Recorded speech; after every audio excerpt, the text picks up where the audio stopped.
Hello, नमस्ते. कसे आहात सगळे? छान ना? मी पण एकदम मस्त आहे. आज म्हटलं बरेच जणांना केसांबद्दल खूप प्रॉब्लेम असतो, म्हणून हेअर केअर टिप्स देऊया, घरगुती उपाय. आणि मेनली म्हणजे केसांचा प्रॉब्लेम काय येतो? एक ते केस गळतात, नाही ते डॅन्ड्रफचा प्रॉब्लेम. बहुतेक वेळेला हे दोन प्रॉब्लेम असतात.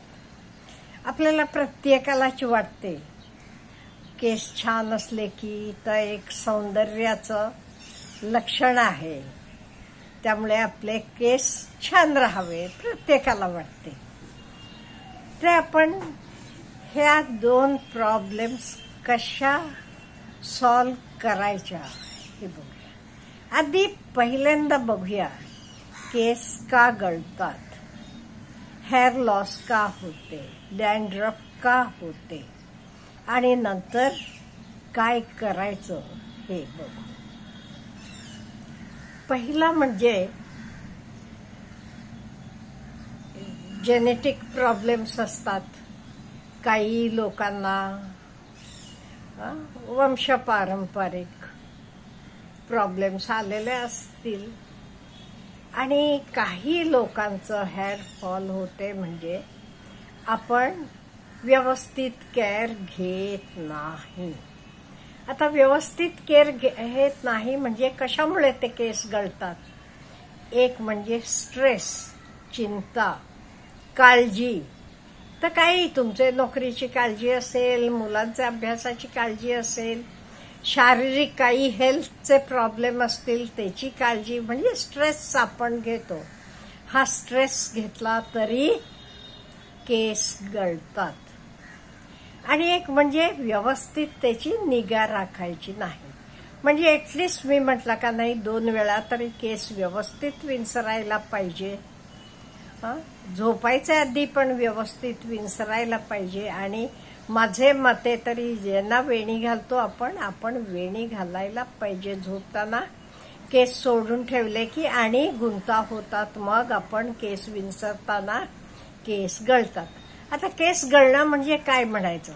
आता रोज आपण वेणी घालताना 2-4 केस जातात, इट इज नॉर्मल. पण तुम्ही नुसतं असं वेणीला हात लावलात, सपोज अशी वेणी घेतलीत आणि असं केलात की केस निघाले, हे बघा माझे निघत नाहीये. काही लोकांना का नाही, नुसतं असं केलं तरी केस निघतात. असे केस निघत असले की तर हेअर लॉस आहे, आणि अशा वेळी आपण काळजी घ्यायला पाहिजे. ह्याला आपण हेअर लॉस म्हणतो. आणि डॅन्ड्रफ, कोंडा, आपल्याला माहित आहे हे कशामुळे होते. कोंडा होण्याचं मेन कारण म्हणजे तुम्ही शॅम्पू वगैरे केस धुताना वापरलात तर राहिलं कुठे, गडबडीनं केस धुतले तरी एक कारण होऊ शकते. तुम्ही सारखं धुळीत वगैरे जाता, सारखं आपलं काम धुळीत वगैरे असलं की ऍटलिस्ट 2 दिवसाला एकदा किंवा रोज पण आपण केस धुवायला पाहिजेत. किंवा एकेकाला खूप घाम येतो, त्यामुळे इन शॉर्ट केसांची स्वच्छता व्यवस्थित ठेवली नाही तरी डॅन्ड्रफ होते. आणि हे डॅन्ड्रफना केस तरी गळतातच, ह्याच्याशिवाय पिंपल्स सुद्धा उठतात. डॅन्ड्रफ आपले तोंडावर वगैरे पडलं की त्याच्यामुळे पिंपल्स उठतात. आता हे सगळ्याला घरचं कारण किंवा घरची औषधं सांगणार आहे मी, आणि ह्यातनं तुम्ही हेअरफॉल पण थांबवू शकता, डॅन्ड्रफ पण थांबवू. आपल्या सगळ्यांचे घरात मिळणारी औषधं आहेत. पहिलं, तुम्ही बाहेर जाताना शक्यतो, आता थंडी जास्त झाली, आपल्याला जायचं असते, आता कोणाला कामाला जायचं असते, अशा वेळी डोक्याला तुम्ही रुमाल म्हणा हे बांधून जायला पाहिजे, केस कव्हर करायला पाहिजे. आणि आपला लाईफस्टाईल म्हणजे केस आठवड्यानं एकदा, बहुतेक वेळेला आपण आठवड्यात एकदा धुतो, पण आपले केस जास्त घाण होत असले की आठवड्यात 2 वेळा पण धुवायला पाहिजे.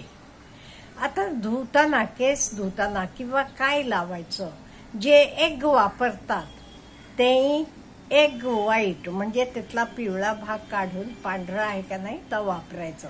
आता पिवळा का वापरायचं नाही, म्हणजे पिवळ्याला एक टाईपचा वास येतो आणि केसांना पण वास येईल म्हणून पिवळा वापरत नाही, फक्त एग व्हाईट वापरतात. आणि जे लोक एग वापरत नाहीत तेही काय करायचं, त्यांना बेस्ट म्हणजे आपल्याला कोरफड माहित आहे ना, अल्वेरा, ह्याचं जेल काढून, म्हणजे त्याचे मध्ये अल्वेरा जेल तयार आणा म्हणत नाही मी, आपण घरात कोरफड कुंडीत पण वाढवू शकता. ते कोरफडीचं पान घ्या, त्याचे मध्ये गर असतो बघा, तो गर काढा आणि तो गर छान पैकी केसांचे मुळापर्यंत लावा. आणि हा गर चेहऱ्याला लावला तरी चांगला असतो. आणि हे जेल खूप चांगलं, आणि एक 10-15 मिनिटं सोडून केस धुवायचे. आणि काही लोक मेथी पण वापरतात, मेथी पण खूप चांगलं आहे, पण मेथीला काय जरा आधीपासून तयारी लागते. आदल्या दिवशी मेथी गार पाण्यात भिजवून ठेवायची आणि दुसऱ्या दिवशी मिक्सरवरनं बारीक पावडर करून केसांना छान पैकी लावायची, मुळांना लावायची मेन, आणि नंतर केस धुवायचे. आणि ह्याचे शिवाय आंबट दही सुद्धा खूप चांगलं औषध. आंबट दही म्हणजे कुजलेलं दही वगैरे नाहीये, दही आपण लावून ठेवतो लगेच, आज सकाळी लावलं की संध्याकाळला लागते, तर संध्याकाळी नाही वापरायचं, उद्या वापरा, बाहेरच ठेवा, फ्रीजमध्ये ठेवू नका, तर आंबते. हे आंबट दही छान पैकी केसांना, केसाचे मुळांना चोळून चोळून लावायचं आणि 15-20 मिनिटं सोडून केस धुवायचे. आता केस धुताना म्हणाल गरम पाणी वापरायचं का गार पाणी? नाही, खूप गरम पाणी सुद्धा चांगलं नाही, कोमट पाणी वापरायचं. डोकं धुवायला, आंघोळीलाही खूप गरम पाणी वापरलं तरी केस लॉस होतात, केस गळतात. थंडीत वगैरे आपण कित्येक वेळेला नाही बाई खूप गरम, काही लोकांना असते खूप गरम पाणी वापरायची सवय, नाही, असं खूप गरम नाही वापरायचं. कोमट म्हणजे रूम टेम्परेचरचं पाणी केसांना वापरायचं. छान पैकी केस चोळून धुवायचे आणि धुवून झाल्यावर चांगले वाळवायचे. आता वाळवायलाही तुम्ही ड्रायर वापरत असला तरी गरम वापरू नका, ते 2 आहे बघा, हॉट आणि कोल्ड. कोल्डनच वाळवायचे, म्हणजे गार वाऱ्यानं वाळवा किंवा गॅलरीत येऊन तुम्ही केस वाळवू शकता. नॅचरल वाळवलेले खूप चांगले. जास्त गरम हवा तुम्ही दिलात की परत त्याची मुळं वीक होतात आणि केस गळतात. त्यामुळे नॅचरल तुम्ही बाल्कनीत येऊन केस जरा उन्हाला थांबवून वाळवले तर उत्तम आहेत. म्हणजे नॅचरली वाळवलेले खूप छान आणि चांगले केस वाळल्यावरच विंचरायचे, ओले असताना विंचरायचे नाही. 1 तासाभरानं वाळवतात नॅचरल हेला ते, मग तुम्ही केस विंचरा. आणि रोज केस एटलीस्ट 2 वेळा विंचरायला पाहिजे, सकाळी आणि संध्याकाळी. नाही ते काय होते, गुंता होतात, मग केस बरेच असे गळतात. त्यामुळे केस गळू नये, व्यवस्थित राहावे म्हणून हे घरगुती उपाय आपण वापरू शकतो. आता तुम्ही म्हणाल केस पांढरे, वयानुसार केस पांढरे होणं हे साहजिकच आहे. 50शीचे पुढे तुमचे केस पांढरे व्हायला लागले की नथिंग टू वरी, हे अकॉर्डिंग टू एज होते. पण लहान वयात मात्र झालं की त्याला काहीतरी औषध पाणी करायला पाहिजे.